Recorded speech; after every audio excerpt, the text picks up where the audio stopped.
आप देख रहे हैं अल्फा डिफेंस हिंदी में आपका स्वागत है। आज के इस वीडियो में हम लोग बात करेंगे ड्रोन वॉरफेयर और आर्मर के ऊपर उसके इम्पैक्ट के बारे में। अर्मीनिया और अजरबैजान के बीच में हुए नगोर्नो काराबाख कॉन्फ्लिक्ट के दौरान ड्रोन्स के इम्पैक्ट को देखा गया है और अर्मीनियन आर्मर के ऊपर इनके इम्पैक्ट को देखते हुए बहुत लोगों का ये मानना है कि ड्रोन्स के कारण अब आर्मर का इम्पैक्ट उतना ज्यादा नहीं रह गया है।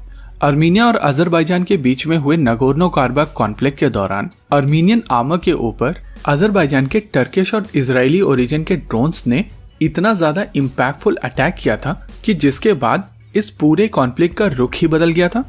अर्मीनिया के जो एयर डिफेंस सिस्टम्स थे वो कुछ हद तक भारत की तरह थे और इसी वजह से काफी लोगों का मानना है कि अगर पाकिस्तान टर्किश ड्रोन्स खरीदता है तो उसका इम्पैक्ट भारतीय आर्मर के ऊपर बहुत ज्यादा पड़ेगा, क्योंकि भारत भी अर्मीनिया की तरह T-90 टैंक्स ऑपरेट करता है। इसके बारे में डिटेल में बात करने से पहले आइए समझ लेते हैं कि भारतीय आर्मर किस तरीके से ऑपरेट करता है। इस समय भारतीय थल सेना का मेन स्टे T-90 भीष्म है, लेकिन किसी भी आर्मर फॉर्मेशन में T-90 भीष्म अकेले नहीं जाता है। उसके साथ में होते हैं इन्फेंट्री फाइटिंग व्हीकल BMP-2 और इनके अलावा इस आर्मर्ड फॉर्मेशन में सेल्फ प्रोपेल्ड चेसी के ऊपर एयर डिफेंस सिस्टम्स होते हैं। इन एयर डिफेंस सिस्टम्स में एंटी एयर गन और मिसाइल दोनों हो सकती हैं, या फिर गन सिस्टम और मिसाइल सिस्टम अलग अलग भी हो सकते हैं।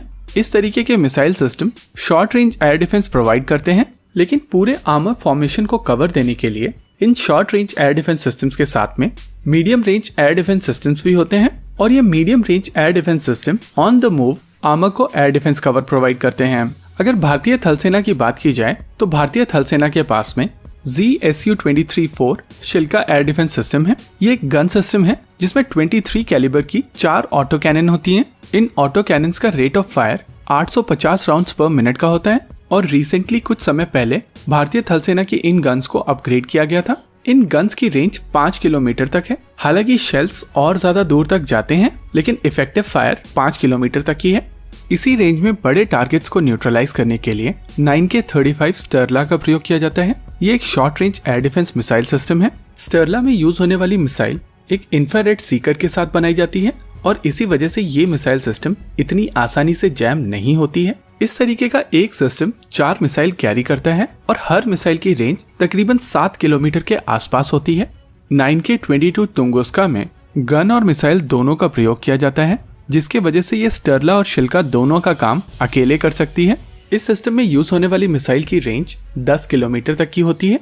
इस एयर डिफेंस सिस्टम में यूज होने वाला फायर कंट्रोल सिस्टम इसकी ऑटो कैनन्स को काफी ज्यादा एक्यूरेट बनाता है। इनफैक्ट इसकी किल प्रोबेबिलिटी 0.8 है। लेकिन इस सिस्टम में यूज होने वाली मिसाइल एक कमांड गाइडेड मिसाइल है। हालांकि इस तरीके की मिसाइल सस्ती होती हैं, लेकिन इनको जैम किया जा सकता है।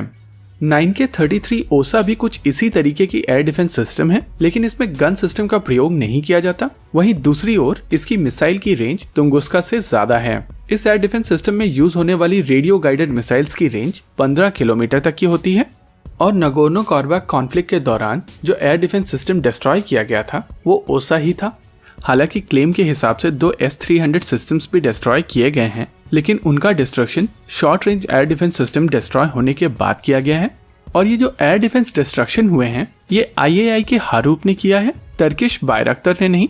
एक बार जब ये एयर डिफेंस सिस्टम न्यूट्रलाइज हो गए थे उसके बाद आर्मर को डिस्ट्रॉय करना काफी ज्यादा आसान हो गया था और तब टर्किश मेड बायरक्तर ड्रोन ने जो रही बची कसर थी वो पूरी कर दी थी। बिना हारूप के बायरक्तर ये चीज नहीं कर सकता था। केवल बायरक्तर के लिए ओसा काफी था, लेकिन हारूप के प्रेजेंस से पूरी इक्वेशन बदल गई थी। ओसा के ऊपर जो मीडियम रेंज सेगमेंट है उसमें आर्मर को कवर देता है 9K37 बुक। इस सिस्टम में यूज होने वाली मिसाइल की रेंज 30 किलोमीटर तक की है। इसमें यूज होने वाली मिसाइल एक एक्टिव रेडार सीकर का प्रयोग करती है और इस सिस्टम के कारण medium altitude long endurance drones stand of range से आर्मर के ऊपर अटैक नहीं कर सकते। कुछ इसी तरीके का काम S-125 नेवा और पेचोरा भी करते हैं। हालांकि ये मिसाइल्स एक भारी वॉरहेड कैरी करते हैं और इसी वजह से ये बड़े एयरक्राफ्ट्स को आसानी से न्यूट्रलाइज कर सकते हैं और इसी वजह से ये सिस्टम्स आर्मर का इंटीग्रल पार्ट नहीं है। हालांकि जरूरत के हिसाब से इस तरीके के सिस्टम्स की सर्विसेज स्पेसिफिक मिशंस में यूज की जा सकती है।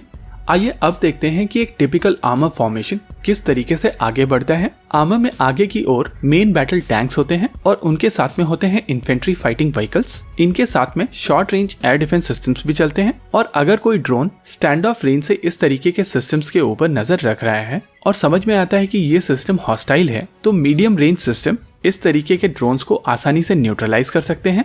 In medium range air defence systems की प्रेजेंस में ये ड्रोन स्टैंड ऑफ रेंज से आर्मर को टारगेट नहीं कर सकते और कुछ इसी तरीके का कवर एयरफोर्स भी प्रोवाइड कर सकती है। स्लो मूविंग ड्रोन्स एयरफोर्स के फाइटर जेट्स के लिए सिटिंग डक्स होते हैं, लेकिन इस तरीके के ड्रोन्स की एंड्योरेंस बहुत ज्यादा होती है और ये अपनी टेरिटरी में उस विंडो का इंतजार करते रहते हैं जब डिफेंडिंग एयरफोर्स के फाइटर जेट्स ग्राउंडेड होते हैं और इसी विंडो का फायदा उठाते हुए वो स्टैंड ऑफ रेंज पर अटैक करते हैं।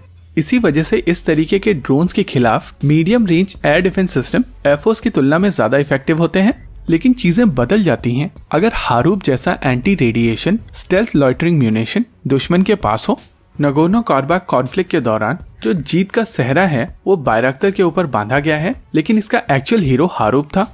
हारूप एक स्टेल्थ ड्रोन है और इसमें यूज किया जाता है एंटी रेडिएशन सीकर को। ये रेडार से आ रही तरंगों को सेंस करके अपने आप को उसके ऊपर लॉक कर देता है और उसके बाद रेडार्स को डिस्ट्रॉय कर देता है। सोवियत ओरिजिन के short range air defence systems में यूज होने वाले रेडार्स स्टेल्थ टारगेट्स को डिटेक्ट नहीं कर सकते, लेकिन भारत के केस में जिस तरीके के रेडार सिस्टम के साथ में ये सिस्टम कनेक्टेड होते हैं वो लेटेस्ट जनरेशन के रेडार्स हैं और इस तरीके के रेडार सिस्टम काफी दूरी से इस तरीके के टारगेट्स को आसानी से डिटेक्ट कर सकते हैं और अर्ली डिटेक्शन का मतलब है आप आसानी से टारगेट को न्यूट्रलाइज कर सकते हैं। और इस पूरे इंटीग्रेटेड सिस्टम में अगर एक भी कंपोनेंट मिसिंग है तो दुश्मन के पास विंडो होती है और कुछ ऐसा ही हुआ अर्मीनिया के साथ में।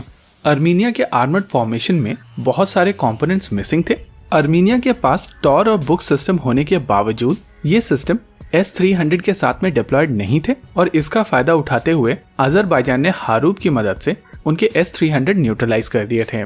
भारत के केस में आर्मर फॉर्मेशन के साथ में इंटीग्रेटेड एयर डिफेंस सिस्टम भी होता है और ये sophisticated 3D next generation radars आसानी से स्टेल्थ टारगेट्स को डिटेक्ट कर सकते हैं और हारूप जैसे म्यूनिशन का डिटेक्ट हो जाने के बाद में न्यूट्रलाइजेशन कोई बड़ी बात नहीं है, परेशानी केवल डिटेक्शन की है। अभी के भारतीय थल सेना के सिस्टम्स पुराने जरूर हैं, लेकिन ये सिस्टम्स अपग्रेडेड हैं और आने वाले समय में नए सिस्टम्स जो आएंगे वो इनकी तुलना में और भी ज्यादा इफेक्टिव होंगे। भारतीय थल सेना की तरफ से short range air defence system की रिक्वायरमेंट पहले से जाहिर की गई थी, जिसको लेकर केटन बेहो की बात चल रही थी, लेकिन ये डील अब कैंसिल कर दी गई है और माना जा रहा है कि रशियन पैंसर सिस्टम इस सिस्टम की जगह पर खरीदा जाएगा। मीडियम रेंज रिक्वायरमेंट के लिए भारतीय थल सेना को मिलेगी QR-SAM और देश में निर्मित ये सिस्टम काफी ज्यादा केपेबल है। भारत की तरफ से तीनों सेनाओं के एयर डिफेंस सिस्टम्स को इंटीग्रेट करके एक इंटीग्रेटेड एयर डिफेंस कमांड बनाई जा रही है और उस हिसाब से भारतीय वायुसेना के एसेट्स जैसे कि फाइटर जेट्स और S-400 ट्रायम्फ भी इस पूरे सिस्टम में इंटीग्रेटेड होंगे और ये सब लेयर्ड और टियर्ड नेटवर्क की मदद से भारतीय सेना के लिए एयर डिफेंस कवर और भी ज्यादा आसान हो जाएगा। हालांकि चीजें बदल जाती हैं जब बात आती है ड्रोन स्वार्म्स की। ड्रोन स्वार्म्स में छोटे छोटे लो कॉस्ट बहुत सारे ड्रोन्स एक साथ एयर डिफेंस सिस्टम के ऊपर चला दिए जाते हैं, जिससे एयर डिफेंस सिस्टम सैचुरेट हो जाता है और इस तरीके के अटैक से बचने के लिए DRDO ने एंटी ड्रोन सिस्टम बनाया है और इस एंटी ड्रोन की झलकियां आपने इस साल 15 अगस्त सेलिब्रेशन के समय लाल किले पर देखी थी। अभी आप अपनी स्क्रीन पर उस फोटोग्राफ को देख सकते हैं। ड्रोन्स को इलेक्ट्रॉनिक वॉरफेयर की मदद से भी डिस्ट्रॉय किया जा सकता है और इस तरीके की एप्लीकेशन के लिए भारत की तरफ से संयुक्ता सिस्टम बनाया गया है। संयुक्ता सिस्टम में इलेक्ट्रोमैग्नेटिक स्पेक्ट्रम का प्रयोग किया जाता है। ये इलेक्ट्रॉनिक इंटेलिजेंस, कम्युनिकेशन इंटेलिजेंस और इलेक्ट्रॉनिक अटैक का काम करते हैं।